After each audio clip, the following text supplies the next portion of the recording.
पंचायत चुनाव के निर्वाचन क्षेत्र में 3 साल से तैनात अधिकारी अब हटाए जाएंगे। आप तक ये जानकारी हम पहुंचा दें, जहां राज्य निर्वाचन आयोग का गृह और राजस्व विभाग को निर्देश जारी कर दिया गया है। निर्वाचन क्षेत्रों में कोई नया कार्य शुरू नहीं होगा। 52 जिला पंचायत के अध्यक्ष पद के लिए 14 दिसंबर को होगा आरक्षण। चुनाव के लिए फाइनल वोटर की लिस्ट भी आज प्रकाशित कर दी जाएगी। तो आप तक ये बड़ी जानकारी पहुंचा दें, जहां पर राज्य निर्वाचन आयोग का गृह और राजस्व विभाग को निर्देश, निर्वाचन क्षेत्रों में कोई नया कार्य नहीं होगा। 52 जिला पंचायतों के अध्यक्ष पद के लिए 14 दिसंबर को आरक्षण किया जाएगा और इसके साथ ही चुनाव के लिए फाइनल वोटर लिस्ट भी आज प्रकाशित कर दी जाएगी। तो इलेक्शन कमीशन का गृह और राजस्व विभाग को निर्देश, पंचायत चुनाव के निर्वाचन क्षेत्र में 3 साल से तैनात अधिकारी हटाए जाएंगे।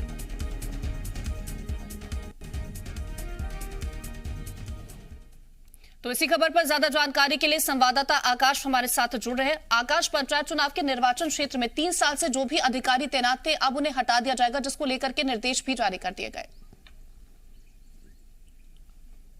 बिल्कुल कीर्ति, देखिए पंचायत चुनाव होने हैं और चुनाव निष्पक्ष तरीके से हो, यानी कि पूर्ण रूप से निष्पक्षता के साथ पंचायत चुनाव संपन्न कराने के लिए जो भी अधिकारी 3 साल से अधिक वक्त से एक जगह पर टिके हुए हैं, वो ऐसे अधिकारी हैं, चाहे वो पटवारी हो, राजस्व विभाग के तमाम अधिकारी हो या फिर पुलिस विभाग के अधिकारी हो, उनका स्थानांतरण किया जाए। ये एक रूटीन प्रक्रिया है और इसी को लेकर राज्य निर्वाचन आयोग ने सरकार को निर्देश दिए हैं कि ऐसे लोगों को स्थानांतरित किया जाए जिनका कार्यकाल एक जगह पर 3 साल या 3 साल से ज्यादा का हो चुका है।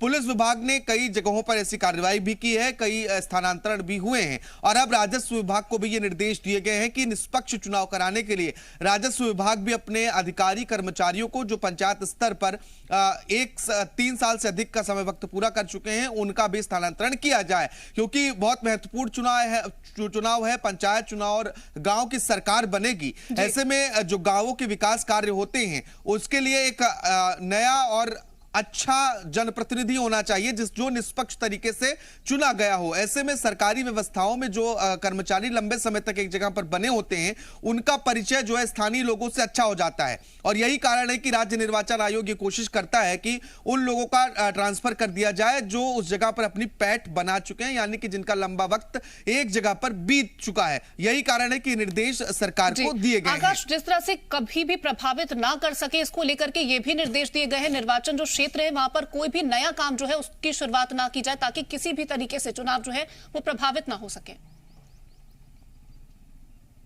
बिल्कुल, देखिए जैसे ही चुनाव की अधिसूचना जारी हुई, यानी कि तारीखों का ऐलान ज्यों ही हुआ, तत्काल प्रभाव से आदर्श आचरण संहिता लागू हो जाती है और आदर्श आचरण संहिता लागू होने के बाद कोई भी नया कार्य नहीं हो सकता है और कई सारे ऐसी अनुमतियां होती हैं जो निर्वाचन क्षेत्र में आती हैं, उसके लिए राज्य निर्वाचन आयोग से अनुमति लेना जरूरी हो जाता है। ऐसे में जो प्रचार प्रसार करना है, रैली निकालना है या फिर अलग तरह की गाड़ियों का उपयोग करना है, उसके लिए भी जिला निर्वाचन अधिकारी से अनुमति लेना जरूरी हो जाता है। और अब प्रदेश के जिन ग्राम पंचायतों में चुनाव होना है वहां पर आदर्श आचरण संहिता लागू हो चुकी है। सभी ग्राम पंचायतें हैं जिनका कार्यकाल पूरा हुआ है, वहां पर आदर्श आचरण संहिता लागू हुई है। ऐसे में कोई भी नया विकास कार्य उन जगहों पर नहीं किया जाएगा और इस संबंध में सरकार को कड़ी निगरानी रखने के निर्देश भी राज्य निर्वाचन आयोग ने दिए हैं। कई सारी और पाबंदियां होंगी जहां पर चुनाव होने हैं और उसके लिए जिला निर्वाचन अधिकारी से अनुमति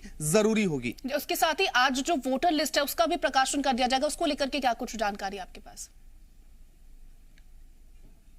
देखिए आरक्षण की प्रक्रिया 14 दिसंबर तक पूरी करनी है। इसके अलावा वोटर लिस्ट यानी कि मतदाता सूची, फोटोयुक्त मतदाता सूची आज अपडेट करने की अंतिम तारीख है।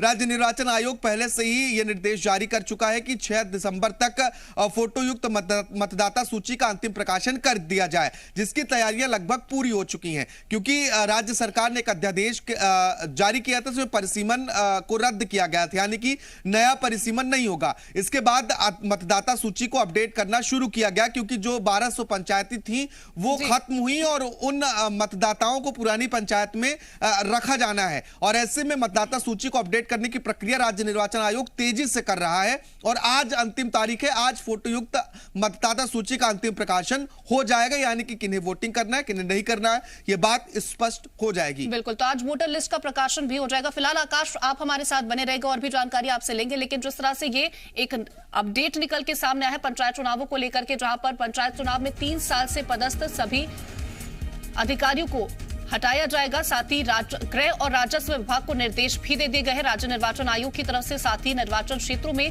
किसी भी तरीके का कोई नया काम शुरू नहीं किया जाएगा। 52 जिला पंचायतों के अध्यक्ष पद के लिए आरक्षण 14 दिसंबर को होगा और इसके साथ ही आज voter list, final voter list का प्रकाशन भी कर दिया जाएगा।